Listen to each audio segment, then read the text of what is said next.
Good day.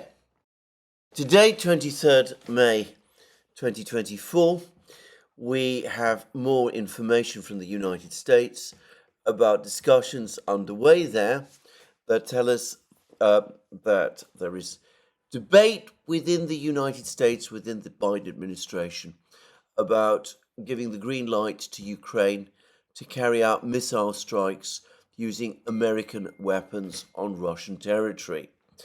And the individual who is supposed to be pressing for this change of policy is, as one might have expected, none other than Secretary of State Tony Blinken. We're told that he had a sobering trip to Kiev last week. This is the trip where, of course, he was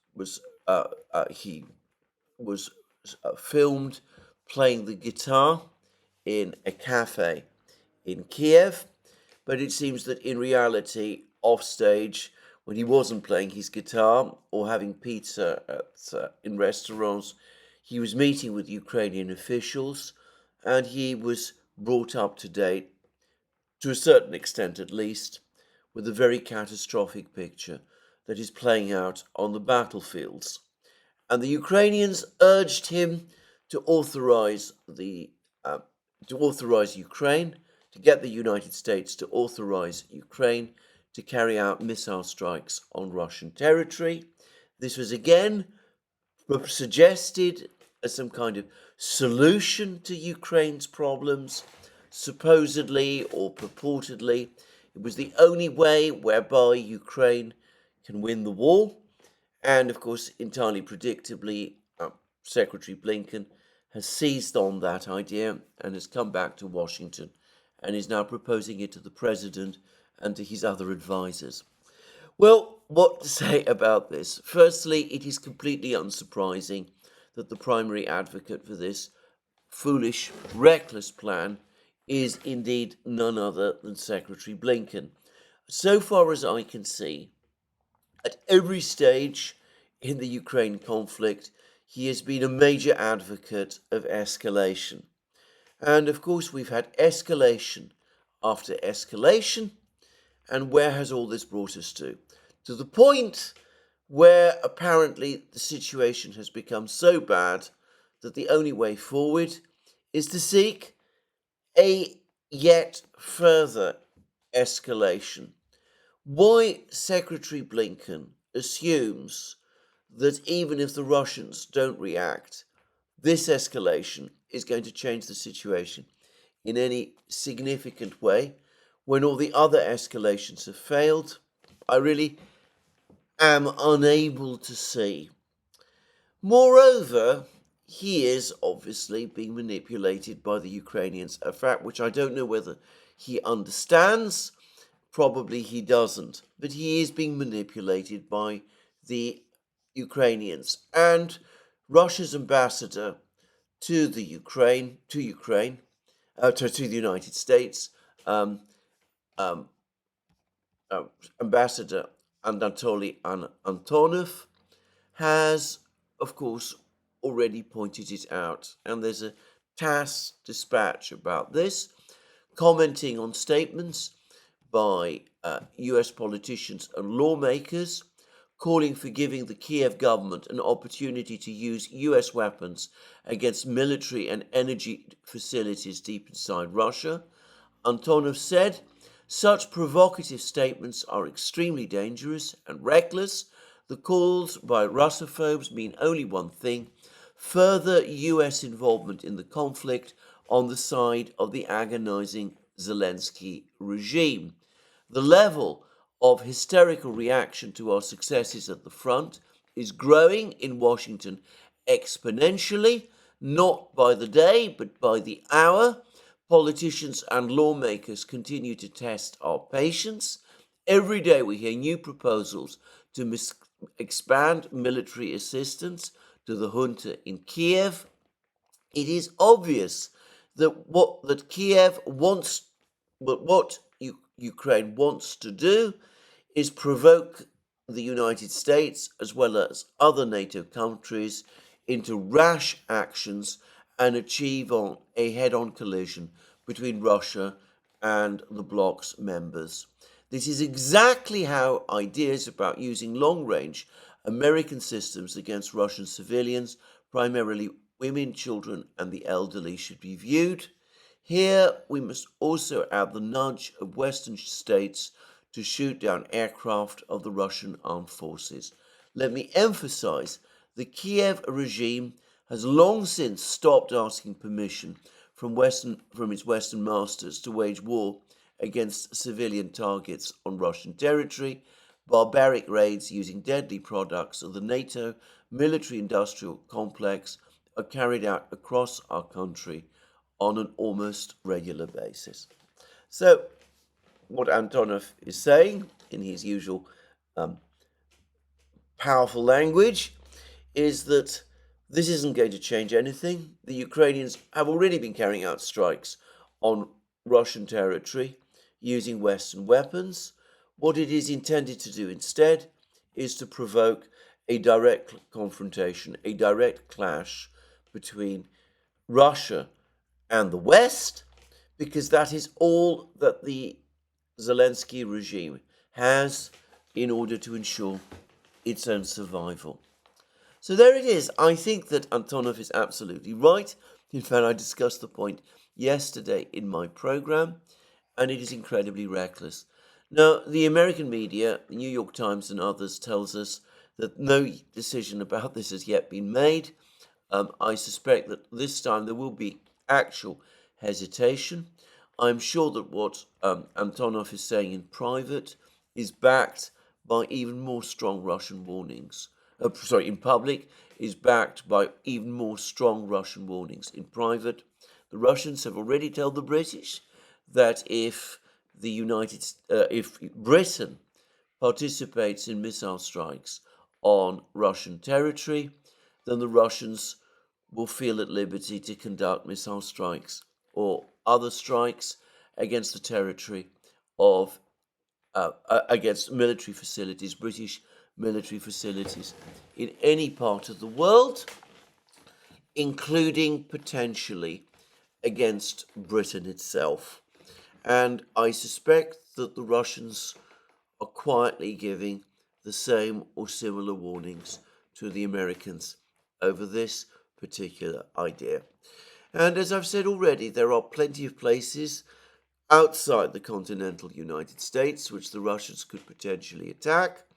And there are also all sorts of actors around the world involved in various types of conflicts with the United States, whom the Russians could also assist in any attacks they might plan against military facilities of the United States.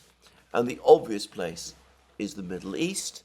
We've already seen, for example, that the United States has been unable to prevent the Houthis in Yemen from attacking merchant vessels in the Red Sea. And there's no reason to think that this can't escalate, and that if the Russians wanted to and wanted to give assistance to the Houthis to enlarge their campaign, those attacks might not extend to US warships as well. Now, I don't like to talk about these topics. I don't want to suggest ideas. I want to make it very clear that I am horrified at this whole scenario.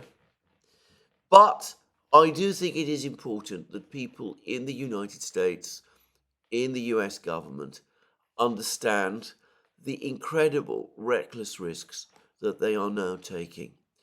At no point during the Cold War did either superpower, the United States or the Soviet Union, permit one of its proxies to undertake attacks on the territory of the other. And at no point during the Cold War was either superpower, the United States or the Soviet Union, involved in supplying weapons or providing information, technology, and assistance to enable one of its proxies to carry out attacks on the national territory of the other. I think that this proposal of Blinken, and as I said, it's unsurprising that it's coming from him, this proposal from Blinken crosses a red line that has existed as between the major powers, the great powers, ever since the 1940s, and crossing that red line would be an extraordinary and remarkably dangerous and incredibly reckless act. Well, there we are. We will see what they do. So far, whenever the Biden administration has come up against a red line, it has always and invariably crossed it. I suspect there are people in the Pentagon who will be alarmed by this proposal and who will push back strongly against it, as they did over the F-16s, as they did over the ATACMS missiles. Eventually, sooner or later, the president decided to go ahead anyway. He allowed the F-16s to be delivered. He arranged for the ATACMS missiles to be sent to Ukraine, despite repeated warnings that it wouldn't make any substantive difference to the situation on the battlefronts. Anyway, he did that. As I said, he's never seen a red line, either a Russian red line or one of his own red lines, which he didn't eventually cross. So we will see what he does. Maybe the fact that there's an election coming in November is a restraining factor. On the other hand, the election, where by all accounts he is behind in the polls, not just the national polls, but in the polls of the battleground states, might be a spur. He or his advisors might be telling him that perhaps some kind of a conflict, maybe with the Russians, maybe with someone else, is the way out of his electoral difficulties. I think, by the way, given the existing mood in the United States, that would be a serious mistake, but who knows? I am not a party to these discussions, and I'm not going to try to second guess these calculations. But anyway, the debates are going on. It is a most ominous and troubling development, and we will see where it goes. Anyway, to repeat again, every escalation the United States has engaged in up to this point has failed. Every new delivery of weapon systems, about which so much has been promised, has failed to achieve the effect that was expected. This is true of the M777 howitzers, the HIMARS missile systems, the various tanks that were delivered, the Leopard 2s, the Abrams tanks, the Challenger 2s. It's also been true of the small diameter bombs, of the Patriot air defense missile systems, and it's also been true of the ATACMS missiles. Since I'm talking about the ATACMS missiles, I perhaps ought to say that on Wednesday, it appears that Ukraine did launch an ATACMS missile against Donet City, and that this did penetrate and do some damage and killed a number of people, civilians there, according to the Donetsk regional government. And the person who has discussed this is Denis Pushilin, who is, of course, the Russian appointed head of that government. And he says that the settlement of Mospino in the Proletarsky district of the regional capital was the first area of the Donetsk People's Republic that was attacked with an ATACMS missile with a cluster warhead, which was fired from a HIMARS multiple launch rocket system. 6 civilians suffered wounds of varying severity. The total number of wounded people in the Donetsk People's Republic reached 9 so far on Wednesday. There were 3 wounded in the Kirovsky district of Donetsk and 1 in the village of Krasnaya Polyana, south of Vuhledar. So these are other attacks that he's talking about. But we can see that one ATACMS missile did get through the Russian air defense system and struck Donet City. And, well, it doesn't seem to have killed anybody, but it did injure, according to Pushilin, 6 civilians. Again, I mean, that's what he says. I can't corroborate it, of course, but I don't see any reason to doubt that he's telling the truth.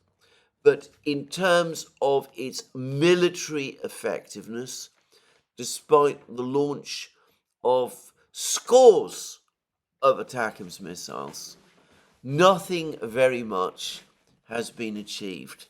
I noticed that the British Defence Ministry now says that it believes that one Karakurt-class missile corvette of the Russian Baltic Fleet might have been destroyed as a result of a missile or drone strike. I don't know whether that was done with ATACMS missiles, by the way, but anyway, it says that. It doesn't seem absolutely sure that that even happened, and it admits that this won't affect the overall effectiveness of the Black Sea Fleet or indeed of the whole war. I am not in any position to confirm that or corroborate it. Who knows?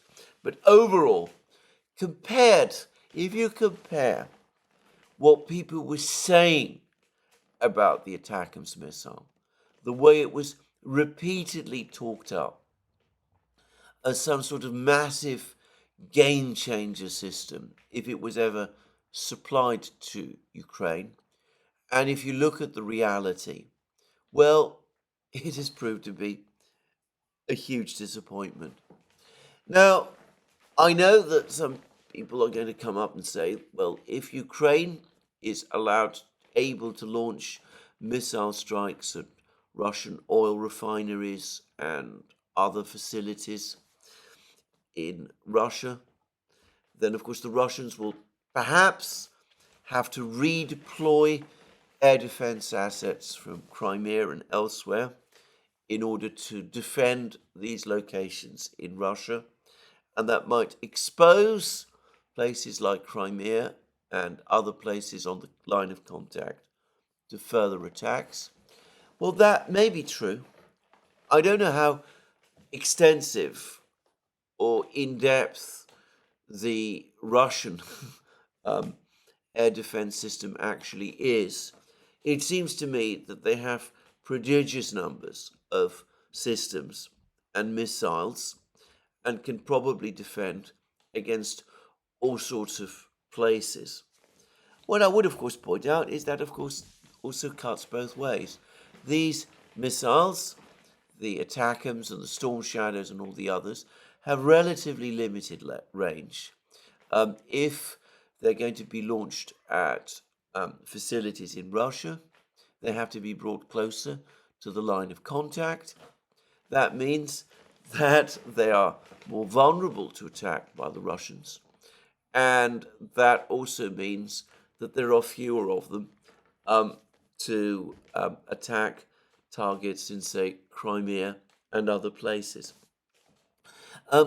Always what people who make these claims ignore or discount is that when things like that are said, that the Russians will be obliged to redeploy air defense assets from some locations to others, they always forget that that has to apply to some extent to the missiles and the launchers that the Ukrainians, with the help of their Western sponsors, are using. And given that it is these ATACMS and other missiles and launchers which are in relatively short supply, one wonders whether the redeployment actually is going to be quite as effective as, again, some people imagine. Anyway, I'm not going to explore all of this in more detail. Let me repeat again. It's not going to change the war. It's not going to change the direction of the war. And of course, it carries with it enormous risks of a reaction from the Russians in a place and time that they will choose, and which, of course, the United States is going to be incredibly stressed and nervous about. It will be worrying about potential attacks on its bases scattered right across the world, but perhaps specifically in the Middle East, which I'm not going to even try to debate or speculate about, certainly not in a program like this. Anyway, what has in the meantime actually been happening on the battlefronts? Well, it's more of the same.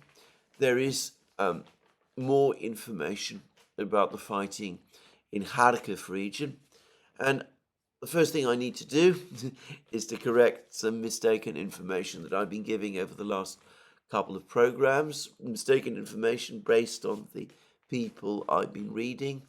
As I said, I'm not physically present on any of these locations, but it does seem as if there are still some Ukrainian troops located in some positions north of the Vulture River in northern Volchansk. By the way, as I understand it, and I may be completely wrong here, the greater part of Volchansk, the more populous and part of Volchansk, and the one that includes the major industrial facilities, is the part of Volchansk that is actually situated north of the Vulture River. Anyway, it seems that the Ukrainians still occupy an apartment complex. This is the usual big high-rise apartment buildings, and a factory district immediately to the south of it, just north of the Vulture River. And it seems that there is now intense fighting and a very heavy bombing and shelling by the Russians of the Ukrainian positions in these buildings. Now, far from seeing this as something that Ukraine ought to consider as a positive, I would suggest that more likely than not, it is a negative. The Vulture River lies immediately to the south of these Ukrainian positions. That means that it would be difficult for the Ukrainians to resupply their people in these northern positions. I understand that the Russians have destroyed the bridges across the Vulture River, and of course we can suppose that the Russians, with their huge aerial dominance, have not only saturated the area with drones, but that they're able to prevent the Ukrainians engaging to any significant extent in counter-drone warfare. So, in reality and in fact, these Ukrainian troops who are still there in these positions north of the Vulture River are cut off. They are, in effect, trapped. I have no idea how many of them there are. There may be several hundred, there may be several thousand. I've said previously that, especially in the initial stages of Russia's Kharkiv offensive, it looks as if the defense was extremely disorganized. So I don't know how many troops there are there and how well organized they are, but it's likely that these troops were left behind. And anyway, there they are, north of the Vulture River. The Russians attacking them. Apparently, there's no idea or thought amongst the Ukrainians of simply telling these people to surrender. Sooner or later, the Russians, who are now firmly entrenched north of the Vulture River, will no doubt insist upon the surrender of these troops. Now, it may be that it is because that there are a large number of Ukrainian troops trapped in positions north of the Vulture River. It may be this that explains the apparently significant deployment of Ukrainian reinforcements to the area immediately south of the Vulture River. And apparently the Marine brigades from Kherson, the brigades that were involved in the fighting in Krinky, and which many people assumed would be carrying out another incursion onto the east bank of the Dnieper in Kherson region, reoccupying Krinky, seizing the mouth of the Dnieper, doing all of those things. Anyway, they've apparently now arrived in this area, reinforcing the forces, and they're concentrated in some areas to the south of Volchansk. And there are suggestions that the Ukrainians are going to try and mount some kind of counterattack to try to break the Russian hold on Volchansk. This is entirely likely. It's what the Ukrainians repeatedly do. Whenever they find themselves in these situations, instead of retreating from potentially undefendable positions, they double down, they send more men to try to reverse the fighting, the outcome of the fighting in these positions. Now, of course, the one thing we don't know is exactly how many Russian troops there are in Volchansk and in the surrounding area. The Russians are said to have begun this offensive with around 55,000 men. I've heard that the total force that the Russians have now deployed in Kharkiv region, south of the Russian-Ukrainian border, is around 12 to 15,000 men in the entire territory from Lipsy to Volchansk. Apparently, the area that the Russians now occupy amounts to something like 300 square kilometers, which sounds like a lot, but actually probably isn't. Anyway, that would suggest that the Russians have ample reserves in the rear that they can bring into the battle whenever they choose. It would not be surprised me at all if General Lapin and his advisors, who are the military commanders in overall charge of this operation, have anticipated Ukrainian attacks, counterattacks. After all, they're a regular feature of this war, and they're now waiting for the Ukrainians to counterattack, even as they're deploying more forces of their own. Anyway, we will see what happens. The Vulture River remains an obstacle for any Ukrainian counterattack to try to relieve these troops in northern Volchansk. It's been suggested that it's more likely that the Ukrainians will try to outflank the Russians by advancing from the to the east of Volchansk and trying to take the Russians in the flanks. The Russians surely have thought of that already. Apparently, they've been destroying various bridges in the area, interrupting Ukrainian communications, and with total dominance of the skies, they are now massively bombing the Ukrainian troops wherever they can find them in the Volchansk area and in Lipsy, and indeed across this entire battlefront. So anyway, that's my own take of the fighting that's going on in Volchansk, and I would add that there are still claims that the Russians themselves have crossed the Vulture River in various places. I suspect, by the way, that those claims are true, but of course it's the fighting in northern Volchansk that remains the major concern and the biggest issue. Now, before I proceed, just to say again that there's continued rumors of a Russian advance into Sumi region. We don't know whether or not that's planned, but anyway, it's widely expected, especially in Ukraine. And, well, there's continued fog of war about what's going on in Lipsy. Dima at the Military Summary channel has pointed out that for several days now, there's been a curtain of silence drawn by both the Russians and the Ukrainians about the situation in Lipsy. This is this big village which lies between the Russian border, midway between the Russian border and the city of Kharkiv.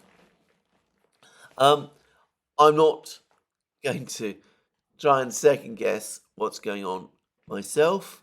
I would say that every so often I see reports about the Russians making progress, occupying territory around Lipsy.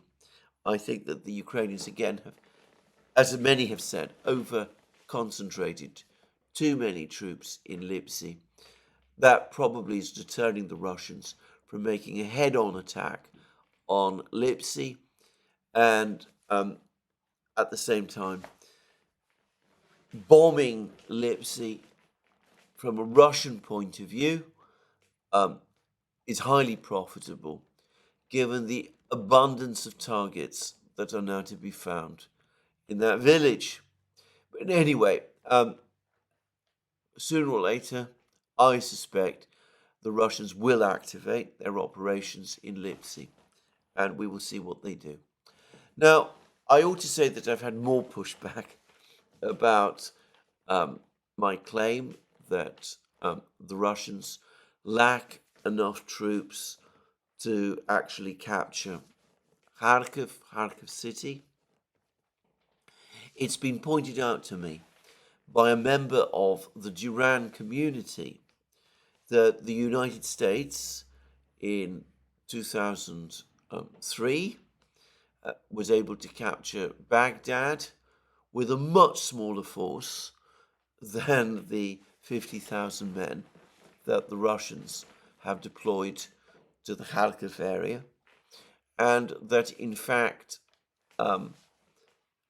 Baghdad at that time was a city with a population of around 8 million people, which is of course much greater than Kharkiv possesses today. But of course that happened at a time when the entire regime of Saddam Hussein was disintegrating. The military, the Iraqi military, was just melting away, and effective resistance to the American forces in Baghdad simply did not exist. I think that we are quite a long way off from the point when the Ukrainians are as weak as the Iraqis were in Baghdad in 2003. Just saying. Anyway, we have to work with Putin's statement that for the moment the Russians have no plans to capture Kharkiv. He's made it fairly clear that sooner or later, in fact, to my mind, makes it fairly clear that sooner or later the Russians will formulate those kind of plans.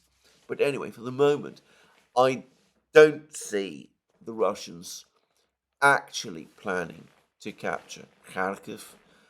I'm sure that they will want to capture Lipsy eventually, if only to bring themselves closer to Kharkiv. And of course, if the ATACMS missiles are indeed sent to the Kharkiv region in order to launch deep strikes against Russia, then the whole situation could change and change completely. But anyway, for the moment, I don't think the Russians are aiming to capture Kharkiv. I think their priority remains Volchansk, and I think the reason that is so is the reason I've already given in my previous programs, that the capture of Volchansk has a serious impact on the fighting further south in the area of the line of contact, specifically in places like Kupiansk and Liman and Izium and those places.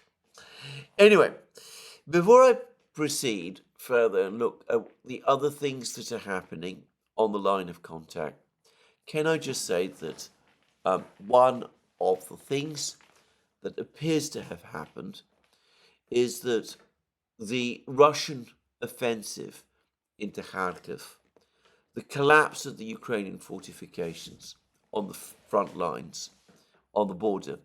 Indeed, the absence of any fortifications at all. No minefields, no proper trenches, nothing. Apparently, it has spooked Zelensky himself. He is apparently deeply alarmed by this development, and that's reflected in some of the actions that the Ukrainians appear to be taking, because they are over deploying troops to Kharkiv and to Sumi region. One is getting reports every day of more and more units from the Ukrainian of the Ukrainian military being withdrawn from the line of contact to be redeployed to Kharkiv region.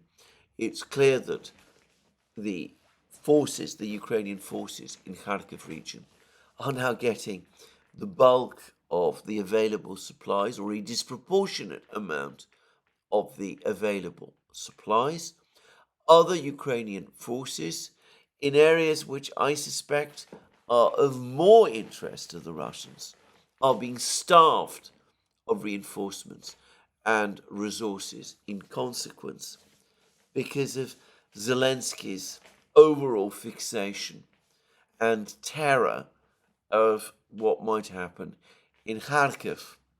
And I think it's almost certainly the case that he is afraid of two things. Firstly, that Ukraine might lose Kharkiv.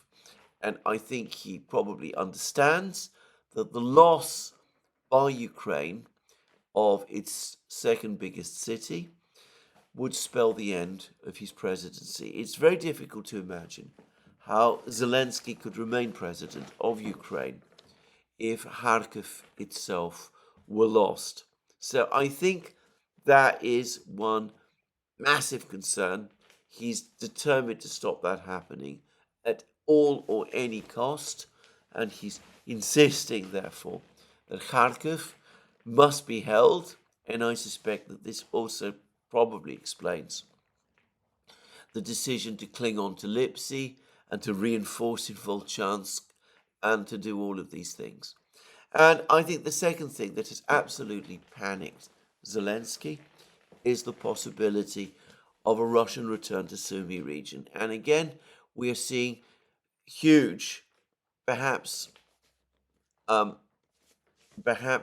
excessive Ukrainian deployments of some of Ukraine's best troops and equipment to the Sumi region, where, to be clear, at the moment they're doing absolutely nothing at all. They're standing idle even whilst the rest of the front line gradually collapses. But anyway, I think that that is an area of concern for Zelensky, even greater than Kharkiv itself, because I suspect that what Zelensky fears most, and maybe the Ukrainian High Command also fears most, even more than the loss of Kharkiv, is the return of Russian troops in force to the Kiev area. He was able to basically persuade the Russians to withdraw from Kiev, and of course he didn't. The Ukrainian military did mount several successful counterattacks against the Russian forces close to Kiev, but he was able to survive what was for him clearly a traumatic experience with the Russians at the gates of Kiev, and on one particular night, as I remember, actually sending a sabotage and reconnaissance group deep inside Kiev, within a couple of 100 meters of Zelensky's, of the building where Zelensky has his offices. So he's very spooked and alarmed by that. He clearly doesn't want that to happen again. I think he also understands that the dynamic of the situation today is very different. That whereas in February and March 2022, Ukraine, with its massive mobilization and with the support it was getting from the West was on the ascendant. I think he now realizes that Ukraine this time is far weaker than it was in February, March 2022, and that the Russians this time are far stronger. And I think for that reason also, he absolutely does not want the Russians returning to Kiev, which would be a massive crisis for himself personally, for Ukraine, and for the survival of his government or regime, if that is what you prefer to call it. So he is reacting in this way. He's pulling forces from right across the battlefronts, weakening Ukrainian defenses right across the line of contact, which is, of course, exactly what the Russians want him to do. Just saying.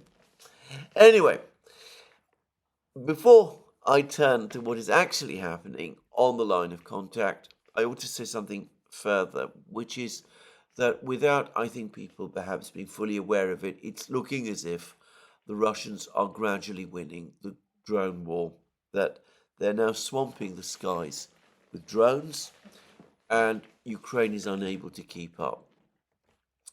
Yuri Butusov, the famous Ukrainian blogger, he has a rather argumentative and polemical personality, but he's in fact one of the more interesting and reliable reporters of events in the war.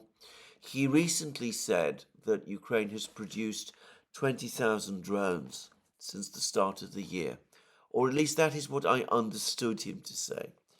If that is correct, then Ukrainian production of drones is now starting to fall very short. Now, this compares with claims that Russia is producing around 100,000 drones a month.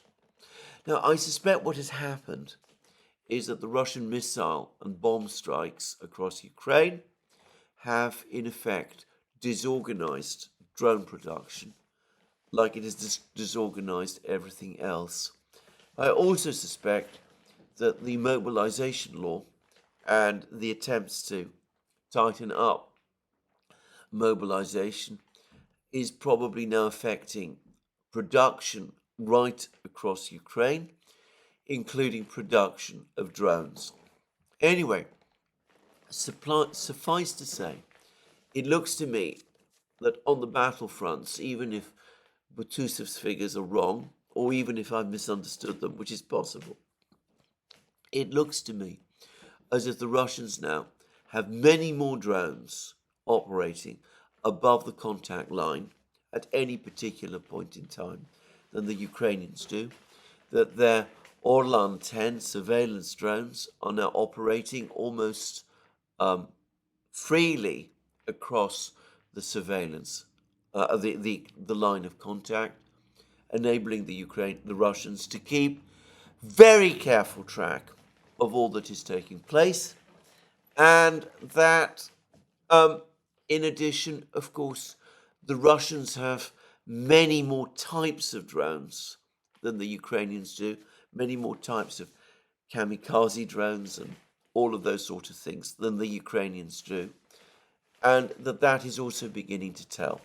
Of course, the Russians produce drones industrially in factories, whereas the Ukrainians are producing them on a much more small or much more artisanal scale in basically workshops.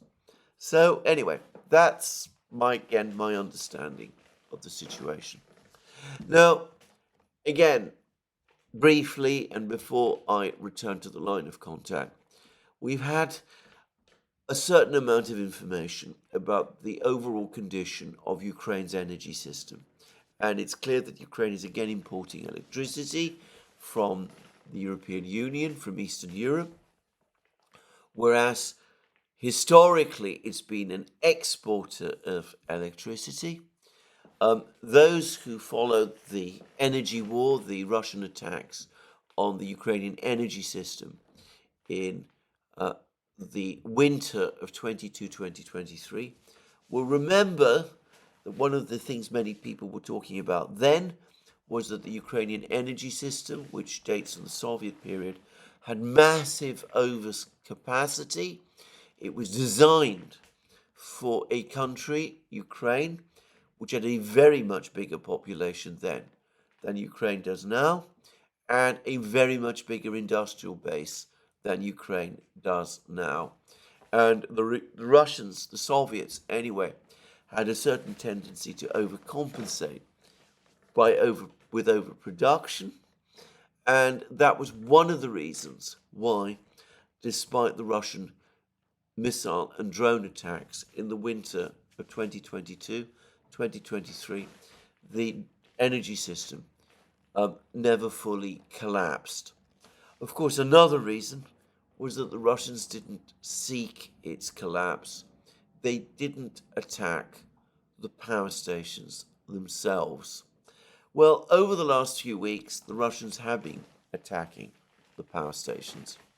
And I've now seen reports of the state of the power stations. And briefly, it seems that the only power stations Ukraine still has, which are fully intact and are operating roughly as normal, are the several nuclear power stations. I believe there's I think there's 5 of them actually, that Ukraine inherited from the Soviet Union. And it is these power stations, which are now providing Ukraine with the bulk of its electric power. It is the thermal power stations, the ones that worked on coal, now have been almost entirely destroyed. And the same applies, it seems, to the hydroelectric power stations that also existed and which the Russians also destroyed. Now, the energy generated, the electric power generated by the nuclear power stations is just about sufficient to keep Ukraine functioning at a bare level. There are rolling power cuts and all that. And of course, as winter approaches, the stresses will grow and perhaps even begin to become unbearable. But Ukraine does have a minimum of electric power in order to keep functioning. However, that might not be the case for very much longer. Now, way back in 2022, in the autumn of 2022, when the Russians first began their attacks on the Ukrainian energy system, there was a key article by John Helmer on his blog, his indispensable blog, Dances with Bears, in which Helmer said, after consulting with some experts, that the main primary purpose of the Russian attacks on the energy system was not to knock out the energy system, but to understand how it works, how to understand where its connectors and such things are, so that when the moment comes and the Russians want to shut it down, they can actually do so. And they know exactly what facilities to attack, and that will be, when that happens, that will be the moment when one can say confidently that the major crisis, the major operation that the Russians are planning will come. And I would say that events have borne out exactly what that article by Helmer said. Now, to be clear, I think that the Russians had another objective in their attacks on the energy system in 2022-23, and that was to deplete Ukraine's air defenses And of course, they've achieved that successfully and with dramatic effects. It is the reason why the Russian Air Force is now able to operate across the contact line, to all intents and purposes, with impunity. But I think that Helmer was right. The Russians were seeking to understand how the energy system worked. Now, I think that they have imposed a prohibition on themselves against attacking the nuclear power stations. The Chinese have made it absolutely clear that they do not want to see nuclear power stations targeted because of the potential environmental consequences. The Russians have said that they won't attack nuclear power stations. And they've been making that point even as Ukraine has been launching attacks at the Zaporozhye nuclear power station, which is, of course, under Russian control. So the Russians have made it clear that they do not intend to attack the Zaporozhye nuclear power station. But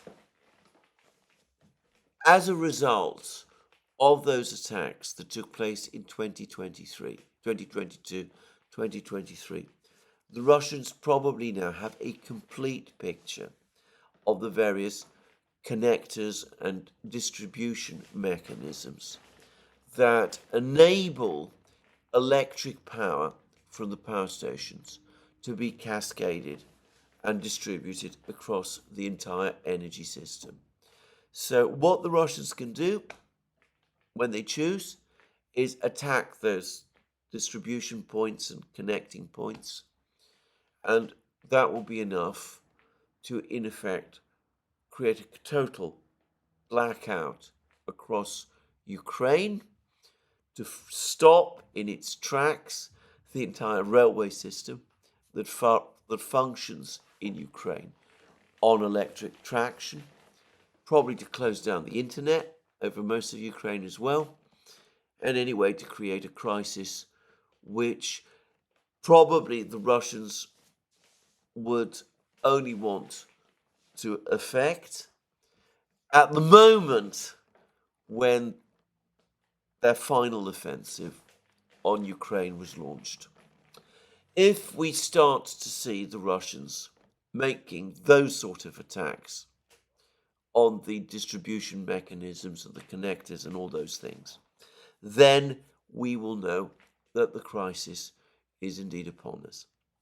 Anyway, let's now turn quickly to what is going on the line of contact. Now, there's much less information today about what's going on in the Kupiansk and Seversk areas. I should say that, again, I'm confident that there is an awful lot of fighting in this area.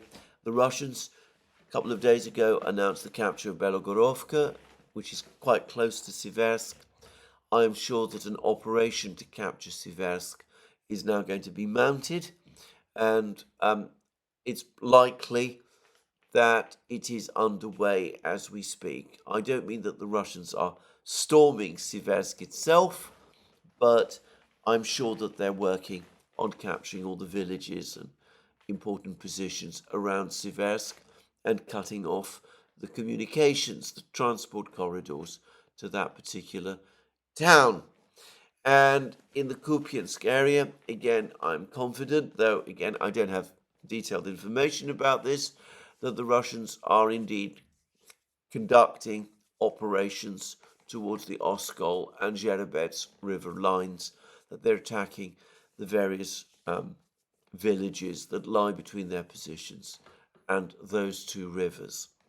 But we have had a huge amount of information from Chasov Yar, and I suspect it is this information from Chasov Yar which is now attracting so much attention that it's causing there to be less interest and fewer reports about the events in the Seversk-Kupiansk area. So what indeed is happening in the Chasov Yar area? Well, yesterday I said that the Russians announced that they've recaptured Klishevka, village, small village, about 500 people to the southwest of Bakhmut, but one which had become a major focal point of Ukraine's unsuccessful counteroffensive of last year. And yesterday, I also said that there were reports that all Ukrainian troops who had been defending Klishevka and Andreevka, all Ukrainian troops throughout this area were being withdrawn to the west of the Seversky Donets canal. And sure enough, this morning, the Russian Defense Ministry gave us some further information which suggests that those reports are true. They have just told us that the Russians have now reoccupied the village, actually it's a tiny hamlet, of Andreevka. Before the war, as I remember, it was inhabited by all of 100 people or so.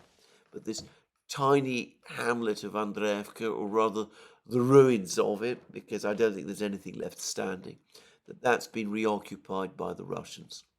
That, by the way, confirms that all Ukraine's gains in the area of in this area, in the Bakhmut area, in the summer 2023 counteroffensive, have now been comprehensively reversed.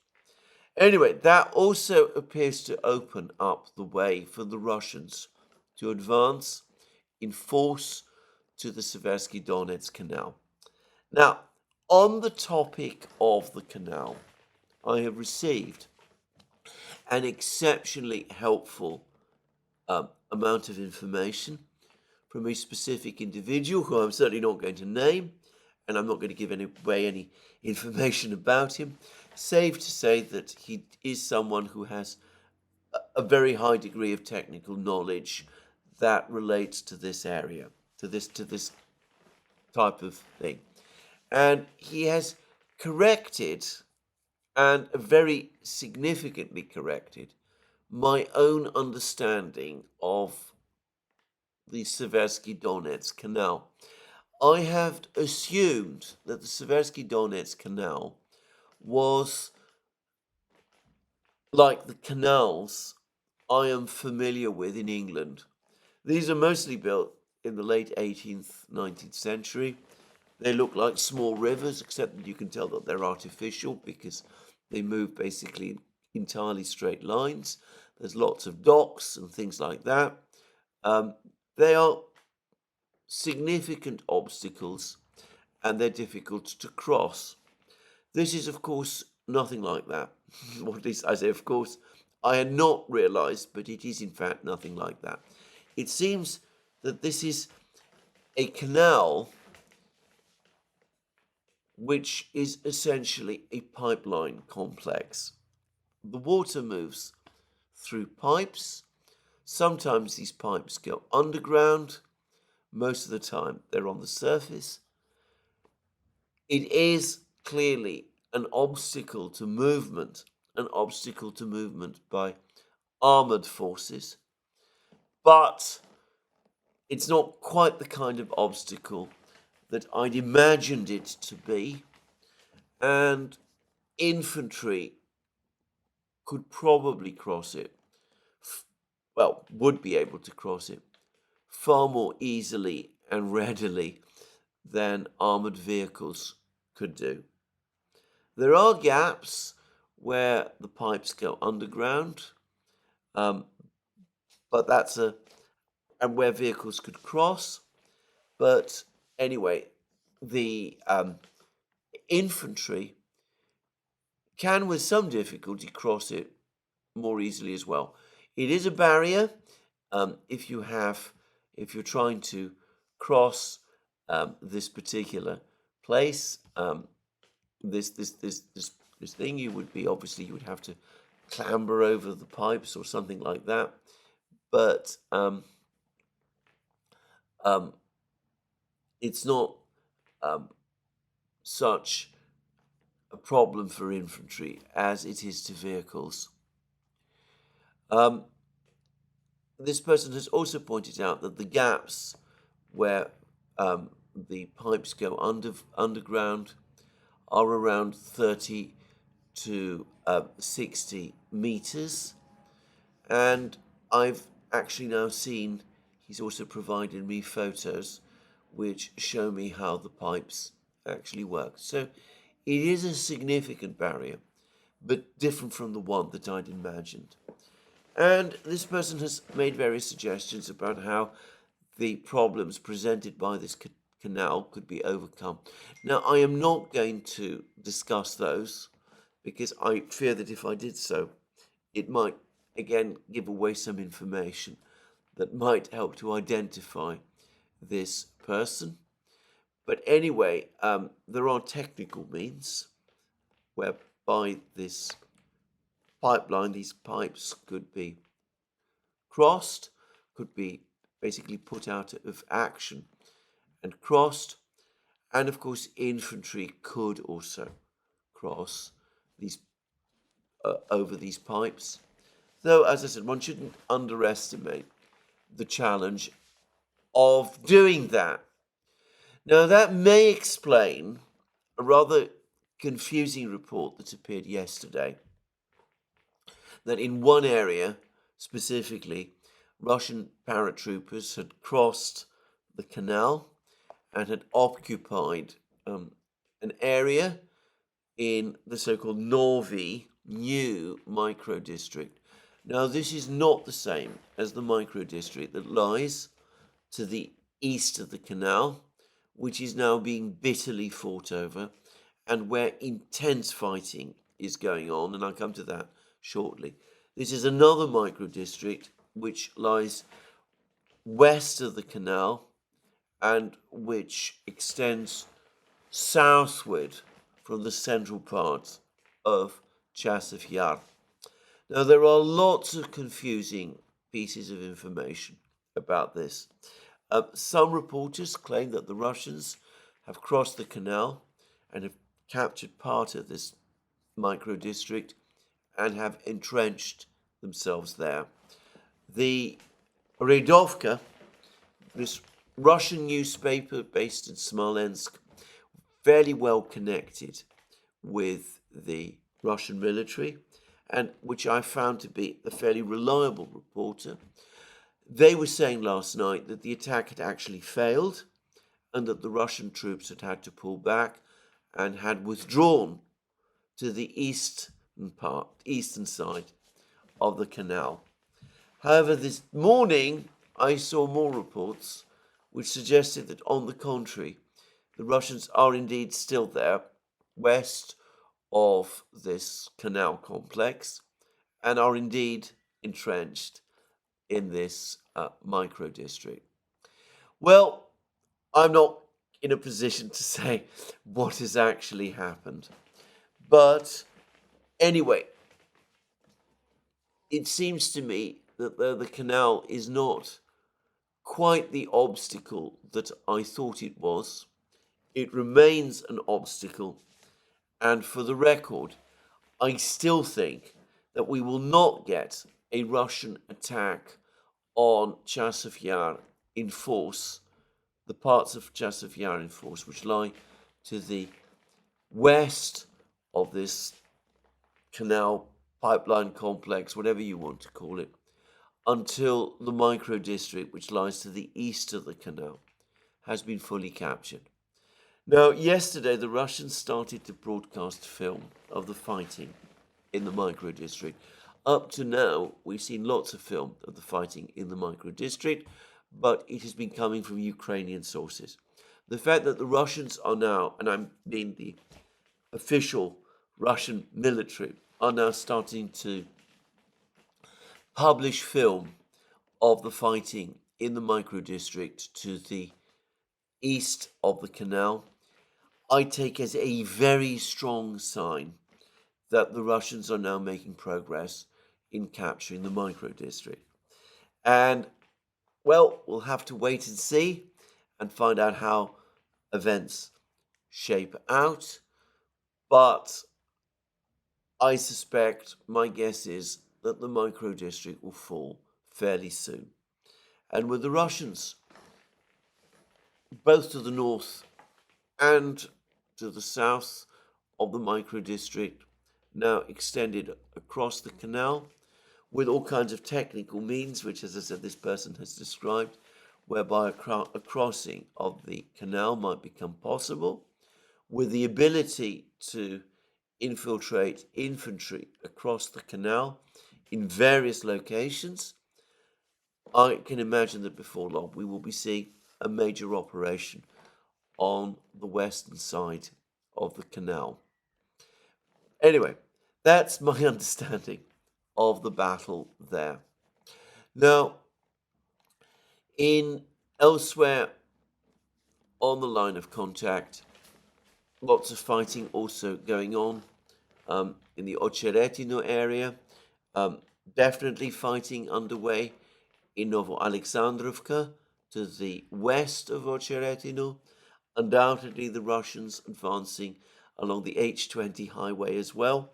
To the east of Ocheretino, the Russians steadily gaining control of the fields and territories lying west of Avdiivka and Ocheretino, bringing under their control the various villages there. Netalov, as I have been saying for some time, appears to have just fallen. It's likely, I'm guessing the Russian Defense Ministry could announce that tomorrow. Anyway, the Russians, in other words, continuing their offensive in this area without slackening. And in Krasnogorovka, where we've also been getting rather confusing information, I am going to again revise my own view. I think that though seems to be confirmed that the Ukrainians, the major positions left of the Ukrainians, are located in some buildings to the northwest of Krasnogorovka. I think it is likely that Uribar's report of about a week ago that there's a significant number of Ukrainian soldiers trapped in the eastern part of Chasov Yar, surrounded by the Russians, is also true. And there have been pictures appearing of the Russians shelling positions in some of the buildings in eastern Chasov Yar, even though the Russians have been apparently located to the west of these buildings. So it looks as if some kind of mini cauldron in Krasnogorovka has also been achieved.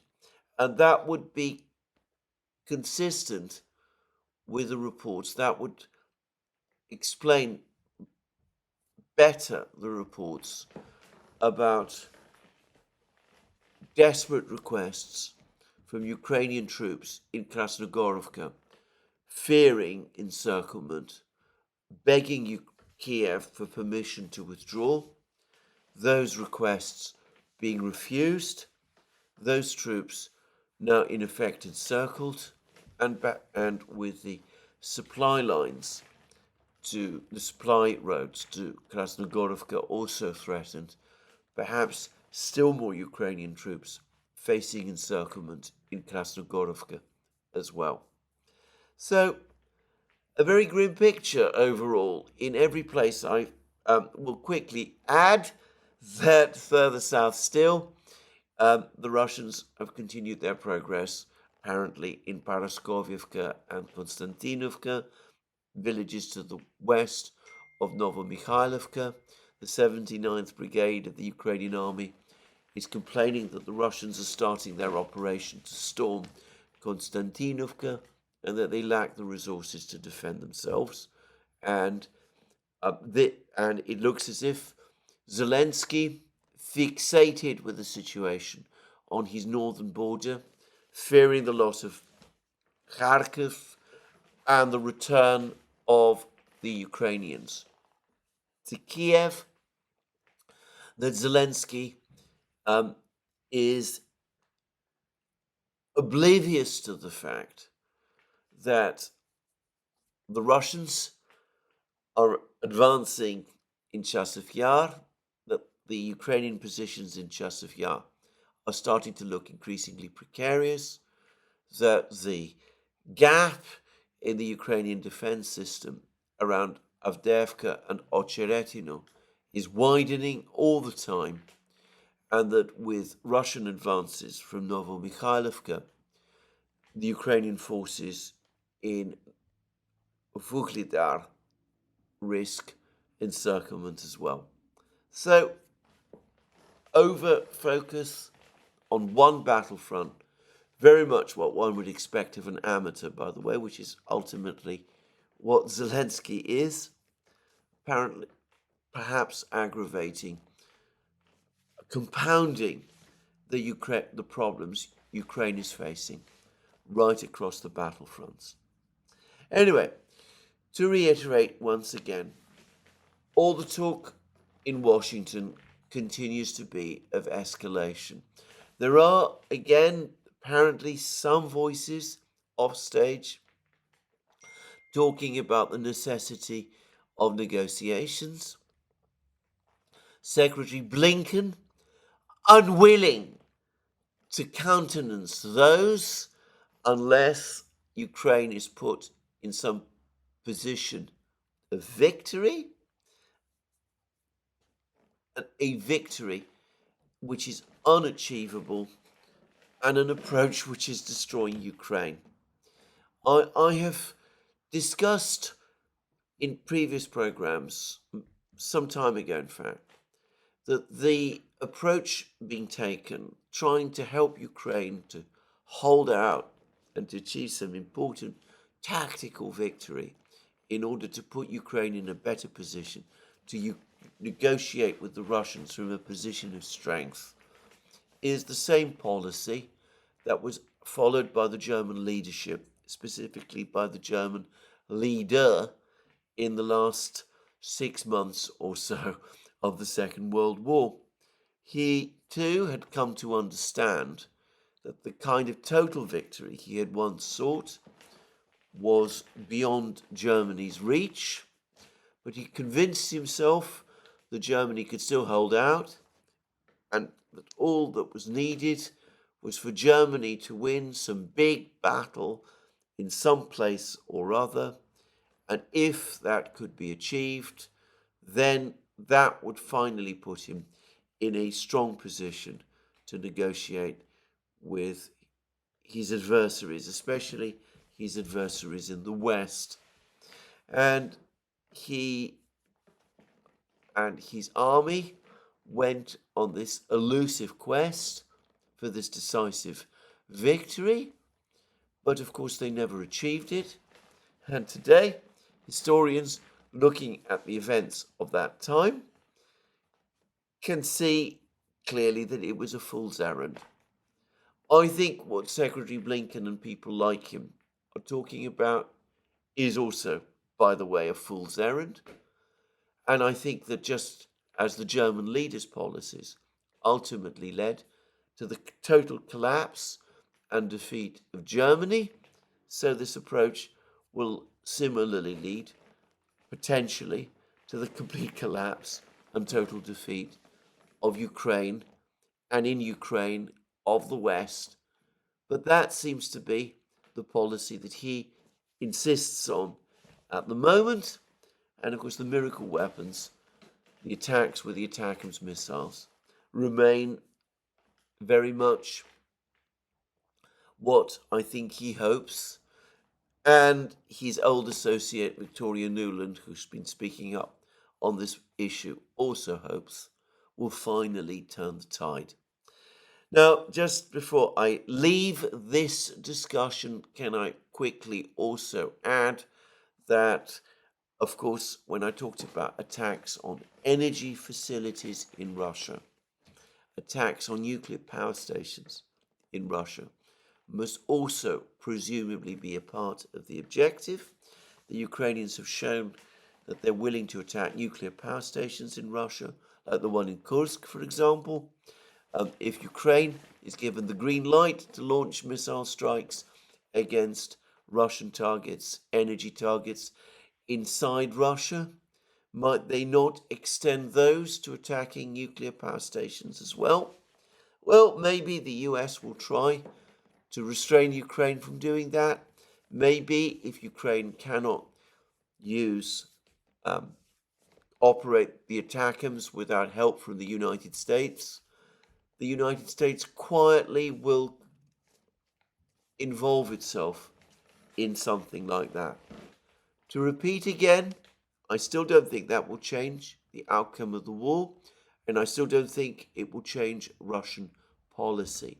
But an attack on a nuclear power station in Russia by Ukraine using an American missile is not only going to resonate in Russia, it is going to resonate around the world, and it would be for the Western powers a diplomatic catastrophe far more severe than anything they might think they have materially gained by an attack of that nature. That's, of course, assuming that the missile manages to get through. I hope this is understood in Washington. I hope there are people in Washington who do understand these things, but I doubt it. Now, just to add to further quick topics to this program, the King of Bahrain is now in Moscow, as I understand it, where he's meeting with Putin. There's supposed to be a conference that Switzerland is cobbling together in order to try to achieve peace in Ukraine. It is not a peace conference the Russians are going to attend. They've said they haven't been properly invited to it and they're not going. And it's intended, or it seems to be intended, basically as another device to try to rally support for Zelensky's so-called peace plan, which is not a peace plan at all. The King of Bahrain, however, has come to Moscow, and he's made it clear that it is his first stopover after a meeting of the Arab League, and that is about drumming support for a peace conference. A peace conference seeking a general resolution of the crisis in the Middle East. The crisis, obviously, of which the conflict between the Palestinians and the Israelis is at its core, and the conflict which involves Gaza. And the king of Bahrain, says that for the first time, all of the Arab states are united in supporting the idea of this peace conference. Now, I remember the idea of this peace conference being first floated by Chinese Foreign Minister Wang Yi some months ago. It is now starting to gain traction.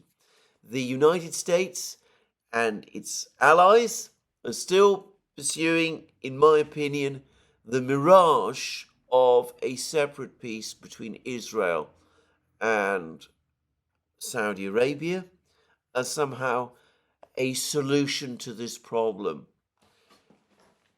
This, even as work on setting up a peace conference, which in effect will take away control of peace proposals, peace settlement proposals in the Middle East, take it out of American hands, is now crystallizing and beginning to take effect. I don't know which other countries the King of Bahrain intends to visit. Most likely China will be one, but it's highly likely that this peace conference will eventually convene, whether the United States agrees to participate in it or not. And that, I would have thought, is something that ought to be occupying Secretary Blinken's attention. Even as he comes up with terrible schemes of giving the green light for the Ukrainians to launch missiles at Russia, And even as he comes up with schemes to set up a peace conference in Switzerland, which to settle the conflict in Ukraine on his terms, which the Russians have already rejected, with the Chinese making it clear that they will not attend. Apparently, India will follow its usual practice of attending this conference and will do so specifically in order to articulate, as it says, or to represent the global south. But China will not attend. Apparently, Brazil is not attending either. That peace conference is dead in the water, and Chancellor Scholz has already all but said as much. This peace conference, the Arabs, the Saudis, the Bahrainis, and others are putting together is a different thing completely, and I am sure that there will be, before long, a resolution of the General Assembly of the United Nations backing it being convened. So there we go. That is one important piece of news. We will see how it develops. Again, Blinken focused on the wrong thing, obsessed by Russia and the conflict in Ukraine, blind to the increasing diplomatic realities involved in the situation in the Middle East. And we've had a very interesting interview by Karim Khan, the chief prosecutor of the International Criminal Court. He has spoken quite freely to CNN about the massive and intense pressure he came under from Western governments not to proceed with his requests for warrants against Israeli Prime Minister Netanyahu and Israeli Defense Minister Yoav Gallant. He says that, this is really quite astonishing, and mind you, he's a British King's Counsel and barrister, so I think we can take seriously what he's saying. He says that an elected leader of the West, he hasn't obviously told us which one, came to him and said that the ICC, its job is not to come after officials of the Western powers. Its job is to go after people in Africa and thugs like Putin. That's what the chief prosecutor of the ICC is saying he was told by an elected leader. I find that astonishing. It also shows us, by the way, that when Western leaders talk about their respect for judicial independence, it's very selective support indeed. There we are. Anyway, we will see how that proceeds and what the ICC itself does. Now, there has been one further piece of news that came out yesterday, which is that Britain is about to have a general election on the 4th of July. I'm going to say very briefly in this program that, in my opinion, the reason that this general election has been called so much sooner than many expected is not at all difficult to work out. It is based on alarm on the part of the leaderships of the two big parties, the Conservatives and the Labour Party, at the success of the smaller parties in the regional elections. The Labour Party in particular is alarmed by the emergence of various parties to the left, and the Conservative Party is alarmed by the emergence or potential emergence of Reform UK. So they've decided to call this election as soon as they possibly can, because for them it is no longer a question of Conservative or Labour. These two parties have converged on so many issues that the difference between them is now small. The issue rather instead is maintaining the old establishment in control and not giving time for these alternative parties to organise sufficiently so as to be able to get elected to the British Parliament in Westminster. Now, I intend to discuss all of that in much more detail in a programme that I'm going to do with my colleague and friend, Alex Christoforou, on the Duran. So I would ask you to wait for that. Anyway, that's me for today. More from me soon. Let me remind you again that you can find all our programs on our various platforms, Locals, Rumble, and X. Don't forget also that you can check out our shop. Get yourself the amazing things that you will find there. Magic mugs, hats, hoodies, t-shirts, sweatshirts, all those great things. And last but not least, if you've liked this program, please remember to tick the like button and to check your subscription to this channel. That's me for today. More from me soon. Have a very good day.